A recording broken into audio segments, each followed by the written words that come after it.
Grill আর পরোটা পছন্দ করে না এরকম মানুষ মনে হয় একটু কমই আছে। তাদের পছন্দের মধ্যে আমরা একটু বেশি হয়তো পছন্দ করি। আসসালামু আলাইকুম, সবাই কেমন আছেন? আজকে আমরা চলে আসছি ভোজনবাড়ি রেস্টুরেন্ট। এটা হচ্ছে চিটাগাং যে টার্নিল আছে, টার্নিলের হাতের ডান পাশে যাওয়ার সময় আর আসার সময় হাতের বাম পাশে পড়ে রেস্টুরেন্টটি। এটা আগে চাতুরী চৌমুহনী মোড়ে ছিল। এখন এটা এখানে নতুনভাবে হয়েছে আর কি, সংস্কার করছে। যাই হোক, এটা প্রায় ১ বছর হতেই চললো। তো আমরা চলে আসছি ভোজনবাড়ি রেস্টুরেন্টে। তো এর আগেও আমি এখানে আসছি, এটার দোতলায় গিয়েছিলাম। ওখানে বেশ ভালো, পরিবেশটা ভালো, কিন্তু আমরা খুব তাড়াহুড়োর উপরে ছিলাম।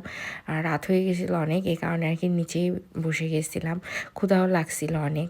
আর গ্রিল আর নান আমার মেয়ে তো অনেক পছন্দ। আমার মেয়ে তো রেস্টুরেন্ট বলতেই পাগল। বাইরে বের হলে শুধু আমি রেস্টুরেন্টে যাব, রেস্টুরেন্টে খাবো, একটাই বায়না। তার বায়না থাকেই শুধু একটা।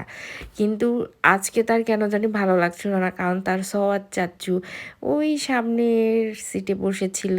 সে এখানে আসতেছিল না কেন জানি, সে খাবে না বলতেছিল। তো সেই সুরও আমার মেয়ের মধ্যেও ছিল কিছুক্ষণ, খাবো না খাবো না।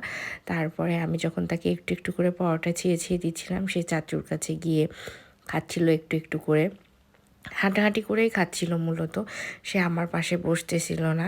যাই হোক, আমরা প্রায় ১৫-২০ মিনিটের মধ্যে তাড়াহুড়ো করে খাওয়া দাওয়া শেষ করে চলে আসছিলাম। রাত অনেক বেশি হয়ে গেছিলো এই কারণে। তো এই ছিল আজকের ছোট ব্লগ। আল্লাহ হাফেজ।